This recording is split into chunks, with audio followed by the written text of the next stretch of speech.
স্বাধীনতা দিবস পালন করা যাবে কি না? জি, স্বাধীনতা দিবস পালন করা আপনার জায়েজ, তবে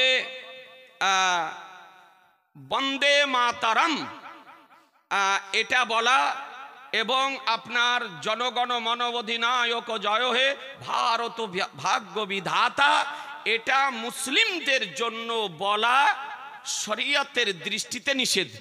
তবে স্বাধীনতা দিবস পালন করা জায়েজ, কারণ এটা আমাদের গর্বের দিন।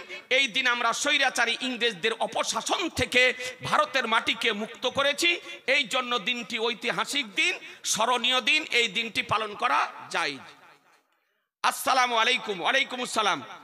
মেয়ে ছেলেরা গাই দোহায় মুরগি হালাল করা কি করা যাবে?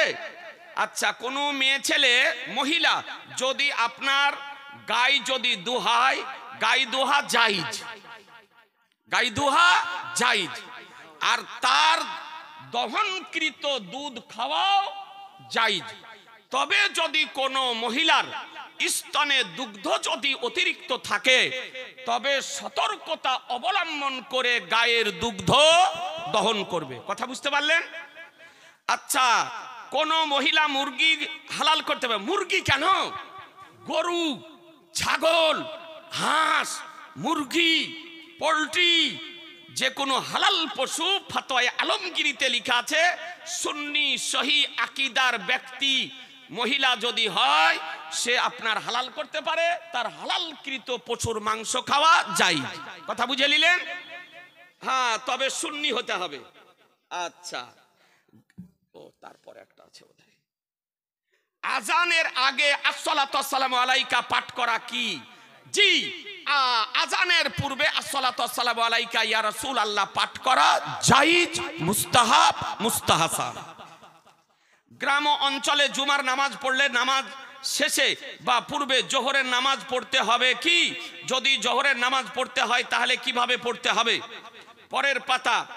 আচ্ছা, গ্রাম অঞ্চলে অজপল্লীর জন্য আমার সরকারে আলা হযরত ইমাম ইশক মোহাব্বত ইমাম আহমদ রাজা রাদিয়াল্লাহু তাআলা আনহু হানাফি মাযহাবের আকাবিরদের ফাতোয়ার আলোকে তার ফিকহি এনসাইক্লোপিডিয়া আলাতাইয়া নববিজ্ঞা ফি ফাতায় রাজাবিজ্ঞার মধ্যে ফাতোয়া প্রদান করেছেন তৃতীয় খণ্ডে, যে গ্রাম অঞ্চলে পল্লী গ্রামে অজপল্লীতে জুমার নামাজ পড়ার পরে পরেই 4 রাকাত জোহরের ফরজ নামাজ আদায় করে দিবে। কথা বুঝতে পারলেন?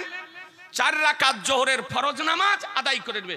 সমস্ত হানাফি মাযহাবের কিতাবে হাদিসে পর্যন্ত এই কথাটাই লেখা আছে যে পল্লী গ্রামে আপনার জুমার নামাজ জায়েজ নয়। কিন্তু আমার সরকারে আলা হযরত বলেন, কোথাও যদি জুমার নামাজ পড়ে, জুমা বন্ধ করো না, জুমার নামাজ পড়তে দাও, তবে জুমার নামাজ পড়ার পরে পরে 4 রাকাত জোহরের ফরজ নামাজ অন্যান্য দিনের মতন সেই দিনও আদায় করে নেবেন।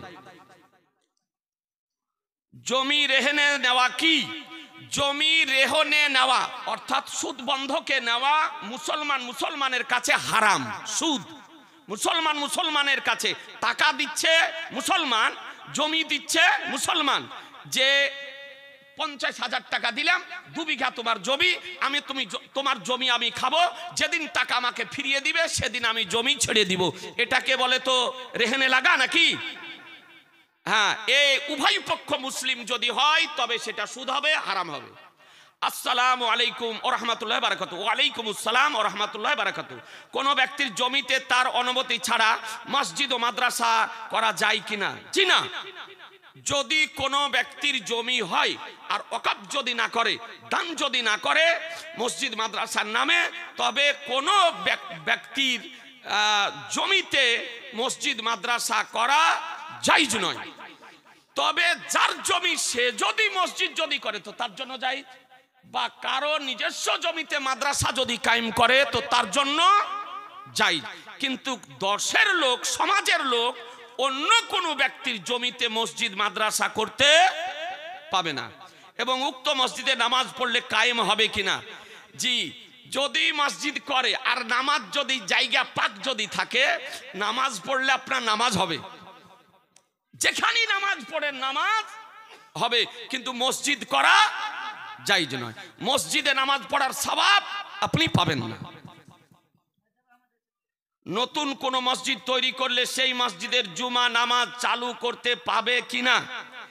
জুমার নামাজ চালু করার জন্য শর্ত হলো, মসলাতে আপনার লেখা আছে যে ডিস্ট্রিক্টের সব থেকে যে বড় মুফতি তার কাছে আপিল করবে, তিনি সরজমিনে খতিয়ে দেখবেন, যদি জুমা চালু করার প্রয়োজন যদি হয়, তিনি যদি অনুমতি দেন, তবে সেখানে জুমা চালু করতে আপনার পারে। এটা শরীয়তের ফাতোয়া। ব্রাদারান ইসলাম, আর বিনা প্রয়োজনে নিজেরা কোনো মুফতির ফাতোয়া ছাড়া নিজে নিজে কোথাও হঠাৎ আপনি জুমা মসজিদ কায়েম করে নিলেন, এটা কিন্তু জায়েজ নয়, এটা নিষেধ। সর্বপ্রথম গ্রামে যে জুমার নামাজ চালু করেছে তার কি হবে? যে করেছে বা করিয়েছে, যা পড়ছে, জিদাজিদিতে অনেক কিছু হয়। আমি জানি শব্দলপুরের অত্র এলাকার মানুষ সকলেই হলেন সুন্নি হানাফি। এলাকার মানুষ কি সবই আমরা সুন্নি হানাফি। আমার তো জন্ম ভগবানপুরে, আমি তো জানি ভগবানপুর সুন্নিদের দেশ, টিকরপাড়া সুন্নিদের দেশ, শব্দলপুর সুন্নিদের দেশ, আষাঢ়িয়া দহ সুন্নিদের দেশ, সাঁওতালপাড়া সুন্নিদের দেশ, আড়মারি সুন্নিদের দেশ, মানিকচক সুন্নিদের দেশ। এগুলি আমাদের সব হলো সুন্নি হানাফিদের দেশ। ভাই, কোন জায়গাতে আপনাদের মধ্যে যদি কোনো মতনৈক্য হয়ে থাকে, এই নিয়ে মতনৈক্য না বাড়িয়ে আপনারা যদি বসেন, বসে যদি আমাদের ওলামাদেরকে ডাকেন, ইনশাল্লাহ আমরা আপনাদের পার্শ্বে আছি, থাকবো, আপনাদেরকে এসে সুপরামর্শ আমরা দেব। জি, আমি এখানে শুনেছি একটা জুমা মসজিদ ছিল, তারপরে আর একটা জুমা মসজিদ করা হয়েছে। এখানে যারা নামাজ পড়ছেন তাদেরকেও আমি চিনি, ওখানে যারা নামাজ পড়ছেন তাদেরকেও আমি চিনি। আমি উভয় মসজিদের যারা কর্তৃপক্ষ তাদের কাছে আমি হাত জোড় করে বলবো যে ভাই, আপনারা উভয় পক্ষের চারজন করে মানুষ একদিন একটা বসার ব্যবস্থা করুন। আমরা সুন্নি জামাতের ওলামাই কেরামগণ 4 জন আসবো, এসে আপনাদেরকে নিয়ে একটা আলোচনা করে আপনাদের উভয়ের মধ্যে একটা আন্তরিকতার যাতে সৃষ্টি হয়, মহব্বতের সৃষ্টি হয়, তার আমরা ব্যবস্থা করে দিব। এটা ভালো না খারাপ? জোরে বলছেন না যে? আমরা ওটাই চাই। আচ্ছা, বিড়ি গুল খাওয়া কি? আপনি মশলা পালেন না, এটাই খুঁজা পেয়েছেন? শুনেন, বিড়ি গুল কেউ খাই না। গুল হলো মাজন, এটা মাজন দাঁত পরিষ্কার করা আপনার। আর বিড়ি পান করে, ও খাওয়ার জিনিস নয়, এমনি গ্রাম্য ভাষায় বলে খাওয়া। তো এগুলি স্বাস্থ্যের, যদি শরীয়তে মুবাহ, কিন্তু স্বাস্থ্যের জন্য ক্ষতিকারক, অতিরিক্ত স্বাস্থ্যের জন্য ক্ষতিকারক। বিড়ি, সিগারেট, জর্দা, তাম্বাকু, খৈনি, গুটকা, এগুলি সব শরীরের জন্য অতিরিক্ত ক্ষতিকারক। আপনাদেরকে বলবো যে শরীয়তে খেলে পাপ হবে না, কিন্তু না খেলে আপনার শরীর সুস্থ থাকবে। জি, যারা বিজ্ঞ চিকিৎসকগণ তারা বলেছেন যে মানুষের মধ্যে যে ক্যান্সার রোগ হচ্ছে তার কারণ সমূহের মধ্যে একটি কারণ হলো এই তাম্বাকু ব্যবহার করা, অর্থাৎ বিড়ি, সিগারেট, খৈনি, তাম্বাকু, গুটকা ব্যবহার করা। এ সমস্ত ব্যবহার থেকে আপনারা বিরত থাকুন, শরীর অনেকটা সুস্থ থাকবে। अस्सलाम वालेकुम और रहमतुल्लाहि बरकातहू। वालेकुम अस्सलाम और रहमतुल्लाहि बरकातहू। तस्वीर खींचना और खिंचवाना कैसा है? शरीयत में इस्लाम को उसके बारे में क्या हुक्म दी है? तस्वीर फोटो তোলানো এটা হলো হারাম। এটা কি কথা বলছেন না যে? হারাম। ফটো তোলানো, তসবির খিচনা এবং তসবির খিচুয়ানা দুটোই হচ্ছে হারাম। তবে প্রয়োজনে পারেন, যেমন পরিচয়পত্রের জন্য, আধার কার্ডের জন্য, ব্যাংকের জন্য, তারপরে আপনার ড্রাইভিং লাইসেন্সের জন্য, তারপরে পাসপোর্টের জন্য, প্যান কার্ডের জন্য, এগুলির জন্য প্রয়োজনে জরুরাত তুবিহুল মাহজুরাত, প্রয়োজন এমন একটা জিনিস যে মাহজুরাত নিষেধ জিনিসকে জায়েজ করে দেয়। তো ফটো খিচানো, ফটো তোলা হারাম, কিন্তু প্রয়োজনে জায়েজ। এখন এই যে ইউটিউবার বসে আছে মোবাইলগুলো শার্ট করে, এই ধর্মীয় প্রোগ্রামের ভিডিও করা জায়েজ না না জায়েজ, এটা একটা ফুরুই মসাইল। এই বিষয় নিয়ে ভারতবর্ষ, বাংলাদেশ, পাকিস্তান ওলামায়ে আহলে সুন্নাত আল জামাতের মধ্যে, সুন্নি ওলামাদের মধ্যে দুটি মত। এক শ্রেণীর ওলামায়ে কেরামগণ বলেছেন যে ভিডিও রেকর্ডিং করা দ্বীন ইসলামের প্রচার ও প্রসারের উদ্দেশ্যে জায়েজ। এক শ্রেণীর ওলামায়ে কেরামগণ বলেছেন যে ধর্মীয় প্রোগ্রাম হলেও ভিডিও রেকর্ডিং করা হারাম। কথা বুঝতে পারলেন? এই জন্য আমাদের বহু ওলামায়ে কেরামগণ আমাদের ভিডিও করেন না, আবার আমাদের বহু ওলামায়ে কেরামগণ আছেন যারা ভিডিও করেন।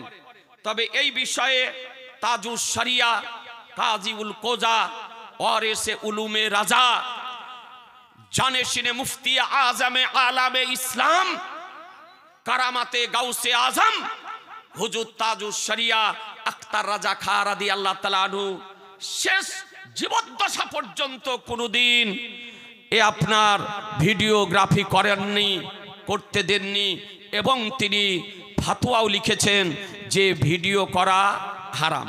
কথা বুঝতে পারলেন? তো এই মশলা বলতে গিয়ে আমাদের ওলামায়ে আহলে সুন্নাতের সতর্কতা অবলম্বন করা আপনার উচিত, যেই ফুরুই মসাইল বলতে গিয়ে যেন আমার অন্য কোনো আকাবির আলিমের তাওহীন যেন না হয়ে যায়, অসম্মান যেন না হয়ে যায়। আপনি যে মশলাটি মানছেন, যে হারাম মনে করে সে করে না, যে জায়েজ মনে করে সে আপনার করে। সুতরাং আমি যেটা মান্য করি সেই মশলাটা আপনার সামনে আমি প্রকাশ করলাম। তবে আপনাদেরকে বলবো, কেউ যদি বাঁচতে পারে আলহামদুলিল্লাহ, কেউ যদি ভিডিও করা থেকে বাঁচতে পারে আলহামদুলিল্লাহ। যেমন আমাদের মুফতি সাহেব, মুফতি নাইমুদ্দিন রাজভী সাহেব, তিনি বিরত থাকার আপ্রাণ চেষ্টা করেন, তবুও উনার হাজারো ভিডিও আপনার ইউটিউবে, ফেসবুকে। উনি বলেন যে আমার ভিডিও করিও না, তাও লোকে করে, আলেম ওলামা করে দিনের প্রচারের জন্য হাজারো ভিডিও আপনার, উনি স্টেজে বারণ করেন। তো যাই হোক, আপনাদেরকে বলবো কেউ ভাই যদি বাঁচতে পারেন সেটা ভালো। लाउड स्पीकर में नमाज पढ़ना जायज है या नहीं? जी ना, लाउड स्पीकर এটাও হচ্ছে একটা ইখতিলাফি মাসাইল। লাউড স্পিকারে নামাজ পড়া জায়েজ না না জায়েজ, এই বিষয়ে ভারতবর্ষের সুন্নি ওলামায়ে কেরামদের মধ্যে এক শ্রেণীর ওলামায়ে কেরামগণ বলেছেন শর্ত সাপেক্ষে লাউড স্পিকারে নামাজ পড়া জায়েজ। যেমন বিরাট জামাত হতে হবে, লাউড স্পিকারকে নামাজ শুরু করার পূর্বে চেক করে নিতে হবে এবং পিছনে মুকাব্বির রাখতে হবে। এই শর্তে লাউড স্পিকারে নামাজ পড়া যায়, এক শ্রেণীর ওলামায়ে কেরামগণ বলেছেন। বেরেলি শরীফের ফতোয়া হলো, তাজুস শরিয়ার ফতোয়া হলো, মুহাদ্দিসে কাবীরের ফতোয়া হলো যে লাউড স্পিকারে নামাজ পড়া জায়েজ নয়, জায়েজ নয়, জায়েজ নয়। ঈদ বকরা ঈদের হোক, জুমার নামাজ হোক, পাঁচ ওয়াক্তের নামাজ হোক, যে কোনো নামাজ হোক, লাউড স্পিকারে পড়া জায়েজ নয়। লাউড স্পিকারে নামাজ পড়লে মুফসিদাতে সালাত অর্থাৎ নামাজ ভঙ্গ হয়ে যাবে, লাউড স্পিকারে নামাজ পড়া হারাম। এটা বেরেলি শরীফের ফতোয়া। আজ পর্যন্ত বেরেলি শরীফ এই ফতোয়ার উপরে পাহাড়ের মতন স্থির আছে। উরসে আলা হযরতে লক্ষ লক্ষ আপনার লোক হয়, কিন্তু লাউড স্পিকারে নামাজে ব্যবহার করা হয় না। জুমার নামাজ বিনা লাউড স্পিকারে মুকাব্বির দিয়ে আপনার পালন করা হয়। এই দলিল যে লিখেছেন, আপনার প্রশ্নের উত্তর ছোট্ট করে বলি যে আপনি অসুস্থতার কারণে বা ব্যবসা করার কারণে কোনো মুসলিমের কাছে লোন আপনি নিতে পাবেন না, এটা সুদ হবে। তবে আপনার কোনো মেয়ের বিয়ে দেওয়ার জন্য বা কোনো অসুখ দেখানোর জন্য বা কোনো ব্যবসা করার জন্য, তাতে যদি আপনার উপকার হয়, ব্যাংক থেকে আপনি লোন নেবেন, পোস্ট অফিস থেকে লোন নেবেন, সেটা আপনার জন্য জায়েজ হবে। কিন্তু তাই বলে কোনো মুসলিম ব্যক্তির কাছে আপনি ওই লোন নিয়ে 200 টাকা হাজারে করে অতিরিক্ত ইন্টারেস্ট দিয়ে আপনি নিতে পাবেন না, ওটা সুদ হবে। সেটা ব্যবসা করার জন্য হোক, অসুখ দেখানোর জন্য হোক, চিকিৎসা করানোর জন্য হোক, আর বিজনেস করার জন্য হোক, এই জিনিসগুলির জন্য প্রয়োজন হলে ব্যাংক থেকে লোন আপনি নেবেন, সেটা আপনার জন্য জায়েজ হবে। আচ্ছা, মোহাম্মদ সোয়া যে লিখেছেন এটা ভুল। জীবনে কোনোদিন নবীর নামের পর দরুদের সংকেত লিখবেন না, এটা হারাম। নবীর নামের পর উর্দুতে বলেন, বাংলাতে বলেন, হিন্দিতে বলেন, ফার্সিতে বলেন, আরবিতে বলেন, নাম লিখলে পারে পূর্ণ ছোট্ট দরুদ লিখতে হবে, সাল্লাল্লাহু আলাইহি সাল্লাম। কথা বুঝতে পারলেন? নবীর নাম উচ্চারণ করার পর দরুদের সংকেত লেখা ব্যবহার করা জায়েজ নয়। নামের সঙ্গে আয়েশার বিয়ের বয়স নৈতিক ছিল না, অনৈতিক ছিল। মা, আমাদের মা, এ সম্পর্কে মশলা উত্থাপন করাটাই হচ্ছে আপনার ওই নূপুর শর্মা করেছিল, দেখেননি? নূপুর শর্মা একজন বেশ্যা পতিতা মহিলা। এ বেরাদারান ইসলাম, মায়েশা সিদ্দিকা রাদিয়াল্লাহু তাআলা আনহা ইসলামের নীতি নৈতিকতা মান্য করেই বিবাহ সুসম্পন্ন হয়েছিল মহান রব্বুল আলামিনের হুকুমে মুসলমান। জি, সুতরাং এ সম্পর্কে কোনো মানুষ যদি সমালোচনা করতে যদি যায়, তার ঈমান নষ্ট হয়ে যাবে। কথা বুঝতে পারলেন? শরীয়তের বিধি বিধান মোতাবেক নীতি নৈতিকতা মান্য করে মহান রব্বুল আলামিনের নির্দেশেই মায়েশা সিদ্দিকা রাদিয়াল্লাহু তাআলা আনহার সঙ্গে আমার রাসূলুল্লাহর বৈবাহিক সম্পর্ক সুসম্পন্ন হয়েছিল মুসলমান। চলন্ত ধর্ম এবং চূড়ান্ত ধর্ম বলতে কি বুঝায়? এই কথা তো বুঝতে পারলাম না। চলন্ত ধর্ম, চূড়ান্ত ধর্ম, ধর্ম চূড়ান্ত নয়, চলন্ত নয়, একটাই আল্লাহ তাআলার প্রদানকৃত ধর্ম পৃথিবীতে, তার নাম হলো ইসলাম। আল্লাহ তাআলার মনোনীত ধর্ম, পছন্দনীয় ধর্ম, নির্বাচিত ধর্ম, প্রদানকৃত ধর্ম, তার নামই হলো ইসলাম। এছাড়া যে সমস্ত ধর্মের নাম শুনছেন মানুষের আবিষ্কৃত, একটি হলো ধর্ম ইসলাম। ইন্নাদ-দীনা ইনদাল্লাহিল ইসলাম। ইসলামে মিউজিক এবং গান হারাম, কিন্তু এর ব্যবসা করা যাবে কি? মিউজিক গান হারাম, এর ব্যবসা করাও হারাম। গান বাজনা করা হারাম, আর ব্যবসা করাও হারাম। যেটা যার বিজনেস হারাম, সেটা আপনি করতে পাবেন না। ব্রাদার আর ইসলাম, আপনাদেরকে অনুরোধ করব, ঢোল ঢাক বাজানো, মিউজিয়াম বাজানো, আপনার এগুলো শরীয়তে জায়েজ নয়। বিয়ের বাড়িতে ডিজে বাজানো হারাম। যারা সমাজের কর্তৃপক্ষ আছেন তাদেরকে আমি অনুরোধ করব যে বিয়ের বাড়িতে বলেন, মুসলমানের বাড়িতে বলেন, আর নাক কান ফুরানির বাড়িতে বলেন, ডিজে বাজানো বিরুদ্ধে আপনারা সচেতন হন।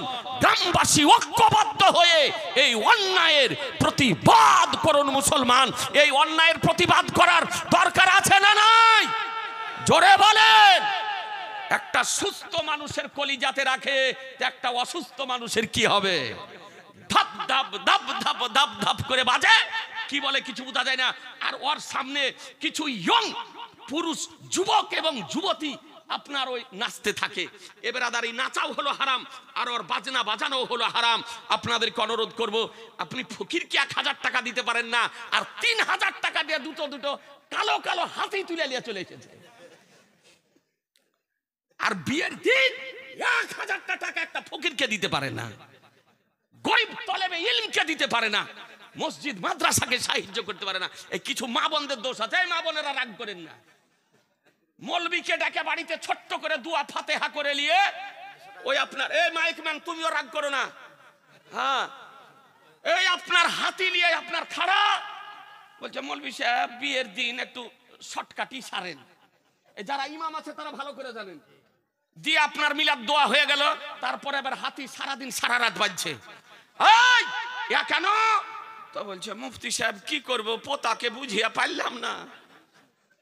পাকা ডাহা মিথ্যা কথা। জি, তারপরে বলছে নাতিকে বুঝিয়ে পারলাম না। যে দেখেন নাতি তেলিয়ে চলে এসেছে। আবার কোন মহিলা বলছে মুফতি সাহেব কি করব, জামাইকে বুঝিয়ে পারলাম না। এসব টালবাহানা বাদ দেন।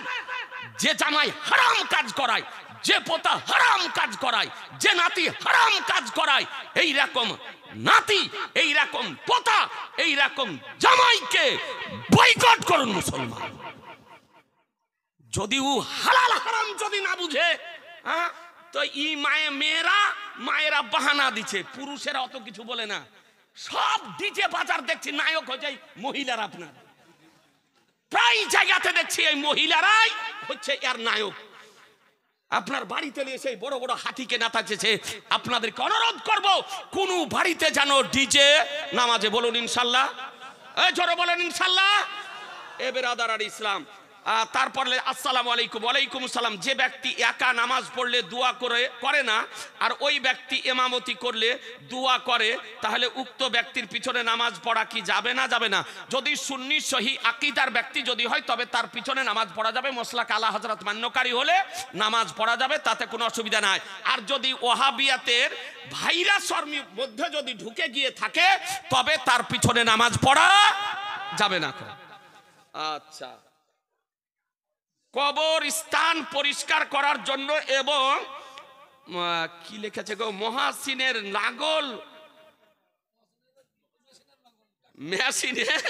মেশিনের নাগল ব্যবহার করা যাবে কি? জি না।